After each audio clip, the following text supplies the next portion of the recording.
Aloha folks, Bob Rogers here with Hawaiian Trike Tours. Today we're going to take several test rides on the newest member of our cycling Ohana, our family, the Ohana Trike, built for guests and family members who would like to share the trail with me. I'll tell you a little more about the trike in a bit, but first we're going to take a short visit to our cycling pass and answer the question, why does Bob ride a trike? I'm an old guy. I started riding bikes back in the 50s when, as a young lad, my mom bought me a 26-inch bike for Christmas. That was way too big for me. Our neighbor put some blocks on the pedals, and then I took off down the street with the biggest grin on my face. Well, I haven't stopped riding since then. Several years later, I saved all my babysitting money and lawn mowing money and bought me a Stingray, banana seat, ape handlebars, and I was styling. Well, that bike got stolen a couple years later, and I had a couple other bikes after that, but it was my very first bike, that steel single-speed 26er, that I kept till I was 18 years old. By then we had the beach house out on the North Shore of Oahu for weekend visits. I left George, my first bike, out there for riding up and down the coast and checking out the surf. It eventually became completely rusted and was retired to the junk heap. Skip ahead 30 years and I became very interested in photography and bought me a nice Nikon camera and lens. I hopped on my latest mountain bike and I'd cruise up and down the windward coast capturing as many sights as I could see. Another 10 years flew by and we were touring with an RV and two hybrid bikes on the back. I had my trusty Nikon with me as we zigzagged across America for 10 years. I had an iPhone and a 4th generation GoPro to add to my photography quiver. That decade passed and we moved out to the country, my old childhood stomping grounds, the North Shore of Oahu. We bought ourselves a house and two new hybrid bicycles. I was once again cruising the famous surf spots and exploring different sites you could only get on with a bicycle. I was getting older and the ride back from the North Shore into that headwind was wearing me down, so I started looking for alternatives. And this is where I found this strange cycle called a recumbent trike and a thing known as e-assist. Well, e-bikes were kapu, or forbidden to serious cyclers. But this wasn't a typical e-bike. This was a way to give me support when I needed it and allow me to ride more and longer distance. No-brainer. 2 years ago, after many months of research on the web, I finally ordered my HP Velotechnik Scorpion FS26 from Germany. I got all the bells and whistles. This was my retirement present to myself. After I ordered all my racks, side bags, panniers, mirrors, armrests, Shimano steps, E8000, 2 batteries, the roll-off hub, the price tag delivered to Hawaii was a whopping $14,000. Yikes! And that ain't all. This was the middle of the pandemic, and because there were no trike stores here in the islands, I had to fly in a guy from LA to put the thing together and teach me all about it. This was a big risk, but I figured I had enough experience with bikes, I could handle this. The reason I'm telling you all this is because a year ago, after being so excited about riding a trike, I decided that I needed another trike for family and guests to ride alongside me. So a year ago I bought this 10-year-old Scorpion FX20 for $1,000. I got it from an 80-year-old guy who lived 30 miles away from me. I had seen others do it and I knew it could be done. I just wasn't sure I could do it. Well, then life happened. You followers of the vlog will know that I had my health issue 6 months ago, which required me to have 2 surgeries and recovery. In May, my recovery progressed enough that I could start working on my Ohana trike. First things first, I ordered a quick chain gizmo so I could have a telescoping boom for a different rider and their heights. I did some test rides and the trike was working fine. So then I ordered a Tongsheng DZ motor from Nashville. The only problem is I could not order a lithium battery with it because it can't be shipped via air to the islands. I had a possible solution, but more about that later. Well, after weeks wait, I finally got my first delivery. Could it be possibly that easy to make that install? Nope. I turned to the internet for help. I had watched all the videos several times and I was ready to deal with the installation of the motor. But first I had to move the crank from the 10 to 12-year-old Scorpion. I could just imagine that it was rusted tight. I had done some more research and I found that I needed all the special tools which you see here. So I got the tools. I was still not feeling strong enough due to my recovery and decided that I would get myself a couple feet of galvanizing piping to help me get some leverage on these bolts, nuts, and crank. It worked like a charm. Came out very well. There are tons of videos out there for those who need detailed instruction. That's what I use, so I'm not going to bore you with the full build steps. It was so easy to put in the new motor with one special tool and a boom clamp. EchoCycle, my motor dealer, provided me with videos and help with my wiring, but most of it I was able to figure out by myself. So now the batteries. I did a lot of research and trying to figure out ways to get lithium batteries shipped to the islands, and it appeared to be quite difficult and costly. But thanks to our friend up in Alaska, I was introduced to LiGo batteries from British Columbia. These batteries are only 99 watts, and we learned that batteries over 100 watts cannot be airshipped. Well, they make these LiGo's batteries stackable, and you hook them together with a daisy chain connection. 3 of these batteries together would give me around 300 watt, 39 volt battery. Good enough for guest trikers. So that was $1,000 for the 10-year-old trike, a couple $100 for the quick chain adjustment gizmo, $900 for the motor, and about $600 for the batteries. And for $2,500, I got me a decent little trike here.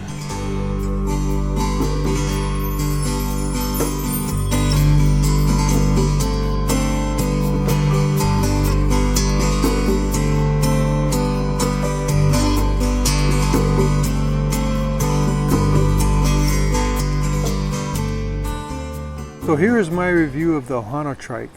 It's a 10 to 12 year old HP Velotechnic Scorpion FX20 equipped with Tongsheng motor, adjustable chain kit, and LiGo Plus batteries. First, without all the bells and whistles I have on my FS26 trike, the Ohana Trike is an extremely light vehicle. Since it was meant to ride alongside of me, it won't have to carry tools and other accessories, as my bike will handle all of that. So right off the bat, it is super light even with the motor and batteries. This also makes it less of an issue when facing a tough headwind. So you sit a little high on the FX Trike, and I'm quite used to that low center of gravity on the FS26. The Ohana Trike doesn't have that front shock absorbers that I have on my trike, so the ride is fairly bumpy, especially off-road. On my 3 test rides of 7, 17, and 13 miles, the TSDZ motor performed admirably. I did some more adjusting on the last ride and have a little bit more boost in the higher assist levels. I decided to just leave it at 5 assists, though I could go all the way up to 9. We have to remember that this trike is mostly for novice users, so I try to keep it simple. The last test ride I did was off-road, and it was quite bumpy, and we had some disconnects and had to restart the computer. I'm not sure where the problem is at this time. On smooth flat surface, no problem, it works great.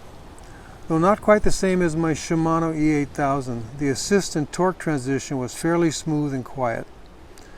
The 3 LiGo Plus batteries worked as they should. I was anxious to see what kind of distance I would get on just 3 batteries, and it looks like I'll get around 36 to 39 miles per full charge. If we use the theory of using no assist, often when a wind is at our backs and we have a flat, smooth surface, we might be able to build up on that number as we do with my Shimano 504 watt batteries.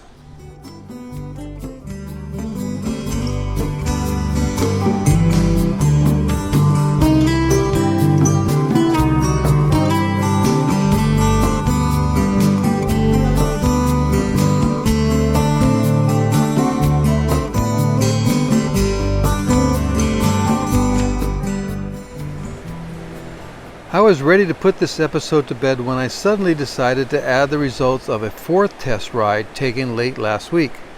This time the ride would be with a guest rider on the Ohana Trike and me on my Scorpion FS26.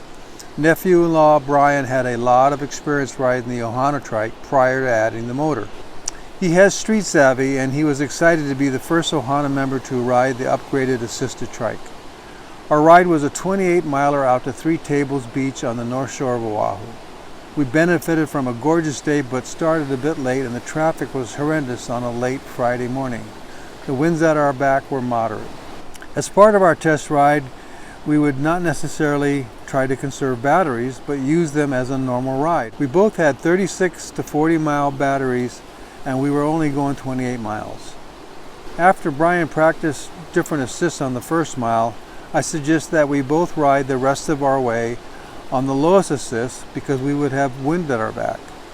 We averaged 15.5 miles an hour, mostly due to the fact that we were riding on a newly paved highway and had that tailwind. We turned around at Three Tables Beach shortly after a hydration break and headed back to Laie. The first half of the ride was basically a low assist ride as the Ko'olau Mountains blocked a lot of the headwind. Once we got past Sunset Beach and approached the North Shore tip of Oahu, we were now faced with the headwind. Like I said, it was moderate, but there were strong gusts. It was at this point that I became more aware of the differences between the trikes. I took the lead on the first 2 to 3 miles against the wind and rode a comfortable 12.5 miles per hour, going back and forth between low and mid assist, or echo and trail, on the Shimano 8000. Remember that the Ohana Trike with the TSDZ motor has 5 assist levels and the Shimano has 3 levels. When we reached Kavela and Turtle Bays, we were riding directly into that wind.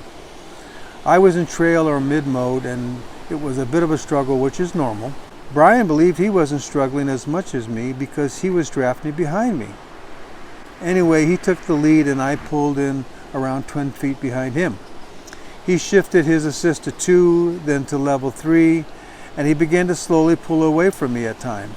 I was in my mid-level assist, and he was in his mid-level, and I was struggling to keep up with him. It appeared our cadence was similar, but he kept pulling away.